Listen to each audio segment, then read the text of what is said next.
देलपुर थाना क्षेत्र में 6 तारीख को शाम के टाइम में लगभग 7:30 बजे के आसपास पुलिस को ये सूचना दी गई थी कि एक रितेश मौर्य अपने एक साथी विकास सोनी के साथ प्रयागराज से आ रहे थे और उनके साथ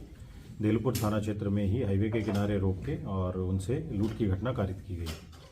इसमें जो रितेश मौर्य जो वादी था उसके द्वारा जो तहरीर दी गई थी उसमें अभियोग पंजीकृत किया गया था।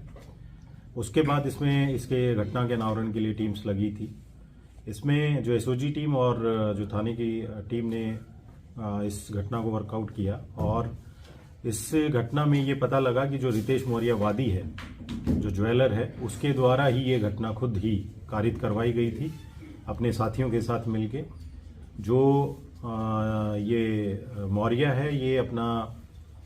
सोने का और चांदी का व्यापार करता है और प्रयागराज से ये चांदी लेके आ रहा था और इसने अपने साथ में विकास सोनी जो इसका कारीगर है उसको भी ये साथ में लेके आया था। उसका जो कैश का अमाउंट था 9,60,000 रुपये वो और इसकी चांदी वो एक ही बैग में इसने रखवाया था जानबूझ के। और क्योंकि उसको जौनपुर जाना था बट इसने उसको ऑफर ये किया कि मैं तुम्हें अमेठी और सुल्तानपुर की तरफ छोड़ दूंगा और वहाँ से जौनपुर चले जाना, क्योंकि इसका पहले से ये प्लान था कि रास्ते में ये रोकेगा और उसके बाद इसके साथ ये लूट की घटना कारित करवाएगा और जो इसका कैश होगा वो आपस में बांट लेंगे और चांदी जो है क्योंकि इसकी खुद की ही थी तो वो इसके पास ही रहेगी। इसके साथ साथ कुछ चीज़ों में ये भी पता लगा कि जो अकाउंट्स के हमने डिटेल्स निकलवाए इसके एसबीआई अकाउंट में, तो इसने 5 लाख रुपए का जो चोरी और लूट का इंश्योरेंस होता है वो भी इसने अपने ज्वेलरी का कुछ करवा रखा था। इसके ऊपर जो इसके अकाउंट्स देखे हैं उसमें ये भी पता लगा है कि 50 लाख का इसने ओवरड्राफ्ट फैसिलिटीज़ हैं वो भी अवेल की हुई हैं, लोन टाइप में इसने ले रखा है। इसकी खुद की गाड़ी जो है वो भी लोन पे है, तो ये भी इसके पूछताछ में पता लगा। प्लानिंग जो है ये रितेश मौर्य ने अपने दोस्त जो इसका है अनुज दुबे उसके साथ ये की थी और इसने खुद ही ये बताया था कि टोल के बाद मेरी गाड़ी का नंबर भी सब बता दिया था, इसने टाइम भी शेयर कर रहा था और एक इसने डिफरेंट मोबाइल नंबर भी लिया था जो इसने उस बैग में ही छोड़ दिया था जिससे ये अपनी उसको सूचनाएं और लोकेशन शेयर कर रहा था। टोल के बाद इसने खुद ही बताया था कि मैं पार्किंग लाइट जला दूंगा और देलूपुर थाना क्रॉस करते ही हाईवे पे एक सुनसान जगह है वहीं पे मैं वहाँ पे रोकूंगा थोड़ी देर के लिए और वहीं पे अंदर की लाइट भी मैं जला लूंगा ताकि उस गाड़ी की पहचान हो सके और फिर वहां आके आप मेरे साथ लूट ये कारित कर लेना। तो ये पूरा प्री प्लान रितेश मौर्य का था। इसके साथ में रितेश मौर्य के साथ अनुज दुबे और अवनीश कुमार ये लोग भी इसमें गिरफ्तार हुए हैं। एक इनका साथी है कट्टन दुबे, वो अभी फरार है, उसको भी पुलिस जल्दी गिरफ्तार कर लेगी। इसमें जो भी सामान इन्होंने खुद से ही जो लूट करवा के गायब करवाया था वो पूरा सामान और कैश वो बरामद हो गया है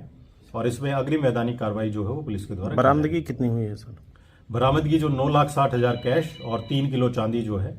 वो पुलिस ने बरामद की है। इसमें सर इनका आपराधिक इतिहास भी है? इसमें जो रितेश मौर्य जो ज्वेलर है जिसने ये पूरा प्लान किया खुद के साथ लूट करने का, उसका कोई आपराधिक इतिहास नहीं है।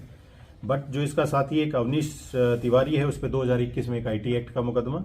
और अनुज दुबे है उसके ऊपर एक 2023 में मारपीट का मुकदमा दर्ज है। जो इसका एक और साथी है उसको भी जल्द ही पुलिस गिरफ्तार करेगी। बाकी इसकी सीडीआर और उससे भी हम ये चेक कर रहे हैं कि इस प्लानिंग में कोई और भी इन्वॉल्व होगा, किसने भी सहयोग किया होगा या जानकारी की होगी उसके बारे में, तो उनके विरुद्ध भी हम ये कार्रवाई सुनिश्चित करेंगे। क्योंकि ये सारी जो लूट की घटना है ये खुद से ही इसने करवाई थी और फर्जी तरीके से ये पुलिस को सूचना दी थी। और इसने एक चीज और की थी, जब ये लूट की घटना इनके साथ हो गई थी तो इसने 15 मिनट तक पुलिस को फोन नहीं किया था, ना 112 डायल किया था। वो इसके पीछे इसका मेन पर्पज ये था कि जो इसके साथी हैं वो इजीली टोल क्रॉस कर जाएं, कोई पुलिस को अलर्ट ना मिले, तो चेकिंग के दौरान वो कहीं पकड़े ना जाए, इसलिए इसने पुलिस को इन्फॉर्म लेट किया था। पुलिस वहां पे खुद ही पेट्रोलिंग के दौरान पहुंची थी तभी इसने पुलिस को बताया था। तो ये सारा जो मास्टर प्लानिंग जो थी ये रितेश मौर्य ने खुद ही की थी, क्योंकि इसके कुछ दोस्तों के कर्जे भी हो रखे थे और जब ये लूट करने के बाद इसके जो साथी हैं वो नैनीताल भी उस पैसे को लेके घूमने के लिए गए थे।